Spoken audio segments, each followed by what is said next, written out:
The story of Albert Schweitzer, the value of dedication. Young Schweitzer often pondered life. He had been given many gifts and wanted to share them with others. At 21, he gave himself 9 years to improve his talent, and then he would dedicate himself to serving others.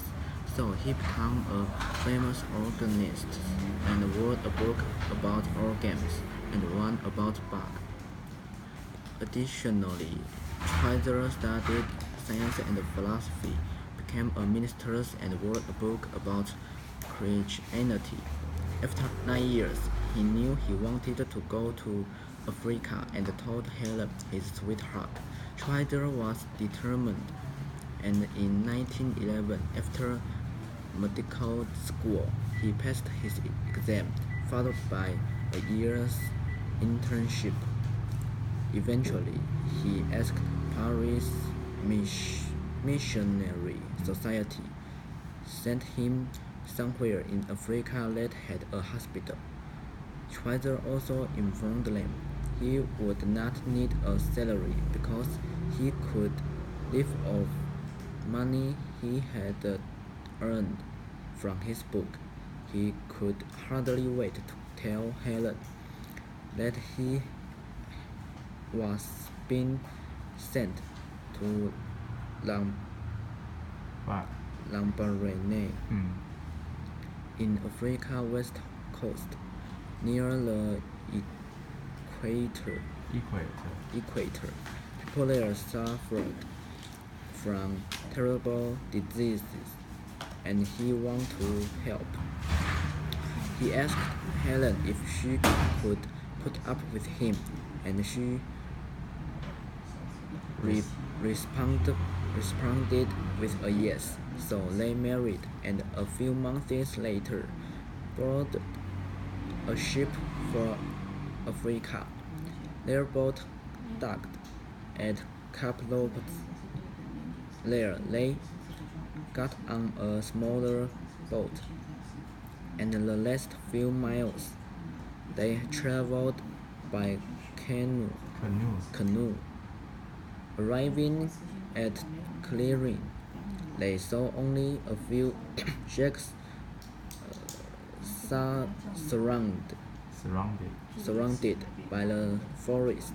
The next day, they began cleaning and painting an old chicken house,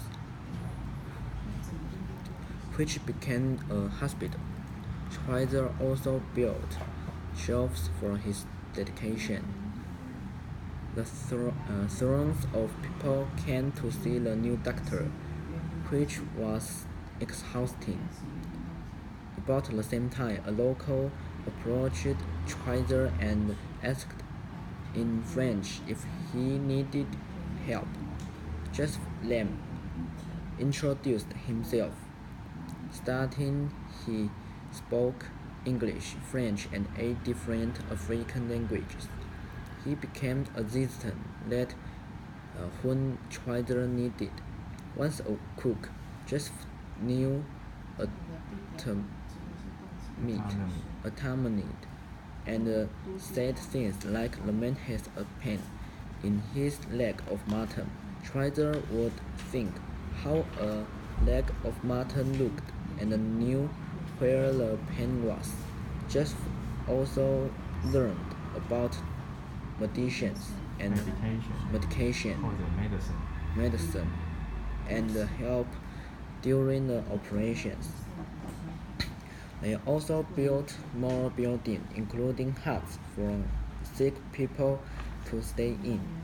And then, the Schweitzers heard the German and the French were at war, which was alarming because they were German in French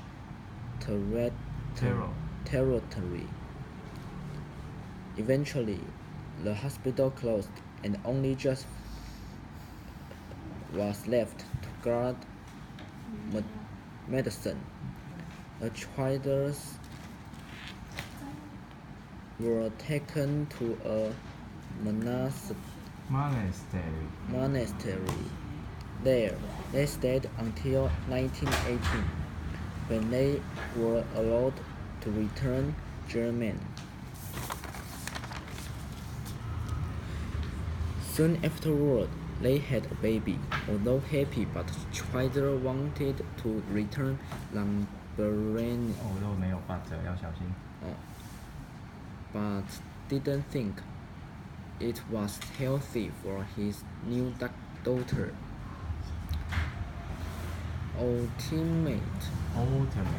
Ultimately, he decided against taking her, but felt he needed to return, because those were his people. After raising money for supply and additional building, he returned Africa by himself. When Schweitzer reached Lamborghini, little was left. The jungle had taken over, so he and Joseph began again. Over the years, they built a larger hospital and 14 new huts to house several hundred people. Schweitzer's dedication became known worldwide. Queen Elizabeth gave him Order of Merit. In 1952, he received Nobel Peace Prize and used the money for a new building. Not everyone could be a doctor in Africa, but you can help people, no matter your whereabouts. When people asked why he didn't relent, Schweitzer would answer, My humanity is like money. If I keep it in a jar on a shelf, it can do nothing. But if I spend it on others, look what can happen. 好。